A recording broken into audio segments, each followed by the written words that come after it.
Good morning 12th class students. बेटे accounts का हम फर्स्ट बुक का 3rd चैप्टर कर रहे थे।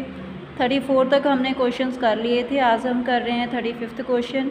A business has earned average profit of 4 lakh. एक बिजनेस ने 4 लाख के प्रॉफिट्स अर्न किए हैं during the last few years, पिछले कुछ सालों में। And the normal rate of return in similar business, इसी तरह के बिजनेस में जो नॉर्मल रेट ऑफ रिटर्न है वो 10% है।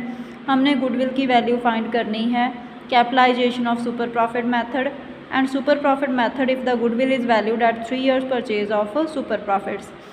assets हैं बिजनेस के 40 लाख के एंड इट्स एक्सटर्नल लाइबिलिटीज़ हैं 7,20,000।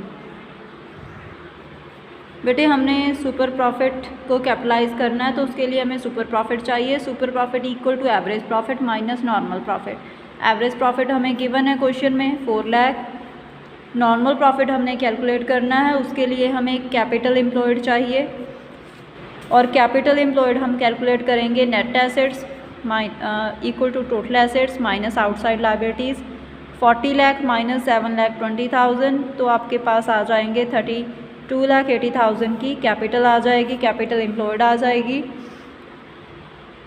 इसको हम मल्टीप्लाई करेंगे नॉर्मल रेट ऑफ रिटर्न के साथ और डिवाइड करेंगे 100 के साथ, तो 3,28,000 के हमारे पास नॉर्मल प्रॉफिट आ जाएंगे। 4 लाख माइनस 3,28,000, सुपर प्रॉफिट्स आ गए 72,000। हमने कैपिटलाइज करना है सुपर प्रॉफिट को, उसके लिए super profit into 100 divide by 10, जहाँ पे बेटे 100 नहीं आएगा 10 आएगा, तो आपकी वैल्यू आ जाएगी 7,20,000 गुडविल की। और हमने सिंपल मेथड से भी कैलकुलेट करनी है goodwill. Super profit into number of years purchase, इसके लिए 72,000 को हम 3 से मल्टीप्लाई कर देंगे तो आपके गुडविल की वैल्यू आ जाएगी 2,16,000। अगर इसी क्वेश्चन को हम एवरेज प्रॉफिट मेथड से करें, मींस कि हम कैपिटलाइज करें एवरेज प्रॉफिट्स को, तो भी आपका आंसर 7,20,000 ही आएगा, जो कि आपके इस आंसर के इक्वल होगा। जे आप कैसे करोगे, जे भी मैं आपको करवा देती हूँ, बट जे क्वेश्चन में पूछा नहीं गया है। Capitalization of average profit, capitalized value of the firm average profit in multiply 100 divide by normal rate of return 4 lakh multiply 100 divide by 10, 40 lakh value आएगी। Net assets equal to total assets minus outside liabilities, 40 lakh minus 7,20,000, आपके पास value आ जाएगी 32,80,000।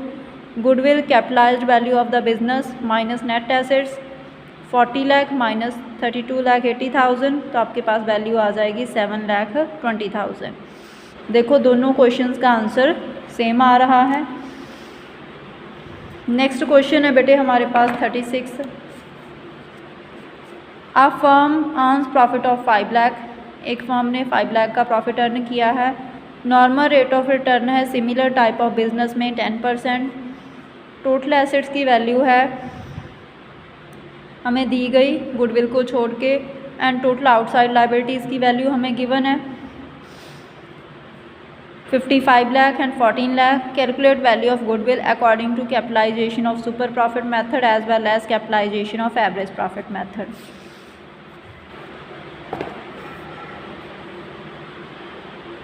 Solution है 36 question का। Capitalized value of the firm average profit into 100 divide by normal rate of return 5 lakh into 100 divide by 10, 50 lakh value आ गई हमारे पास firm की। देन नेट एसेट्स कैलकुलेट करने हैं। Total assets minus outside liabilities 55 lakh minus 14 lakh, 41 lakh value आ गई।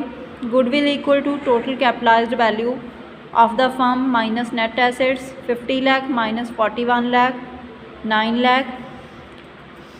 Capitalisation of super profit method, normal profit equal to capital employed into 10/100, तो हमारे पास नॉर्मल प्रॉफिट आ गए 4,10,000 के। Super profit equal to average profit minus normal profit 5 lakh minus 4,10,000, 90,000।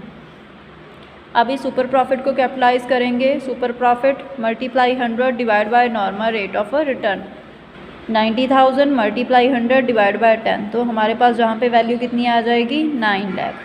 दोनों method means average profit को capitalise करके भी हमारे पास गुडविल की वैल्यू 9 लाख आ रही है और सुपर प्रॉफिट को कैपिटलाइज करके भी हमारे पास वैल्यू 9 लाख आ रही है। बेटे नेक्स्ट क्वेश्चन है हमारे पास 37वां क्वेश्चन।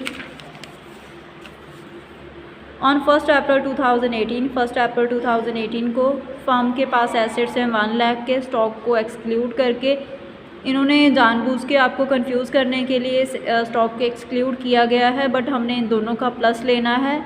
टोटल एसेट्स 1,20,000 के कंसिडर करने हैं। करंट लाइबिलिटीज़ 10,000 की हैं। पार्टनर के कैपिटल अकाउंट में बैलेंस है, मतलब जो रिमेनिंग है आपके एसेट्स एंड लाइबिलिटीज़ का difference. If the normal rate of return is 8%, अगर नॉर्मल रेट ऑफ रिटर्न 8% है। गुडविल ऑफ द फर्म, तो गुडविल है जो फर्म की, उसकी वैल्यूएशन हो रही है 60,000 at 4 years purchase of super profit. Find the actual profits of the firm. हमने फर्म की एक्चुअल प्रॉफिट्स फाइंड करने हैं।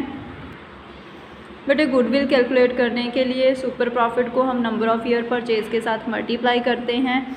अभी इस क्वेश्चन में हमें गुडविल गिवन है, number of years purchase given है, तो सुपर प्रॉफिट्स की वैल्यू हम कैलकुलेट कर लेंगे। वो 15,000 आ जाएगी। 15,000 इक्वल टू सुपर प्रॉफिट आ गए। Net assets, total assets including stock minus outside liabilities.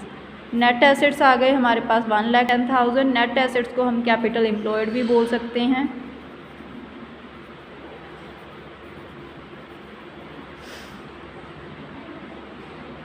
Normal profit equal to capital employed into normal rate of return divide by 100।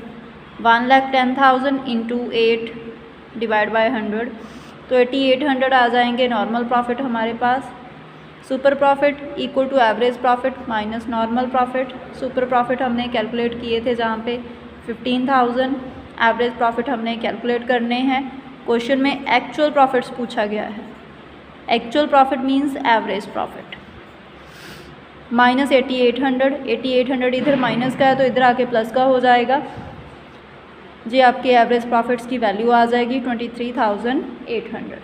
बेटे इसी के साथ आपकी ये वीडियो कंप्लीट है। Thank you.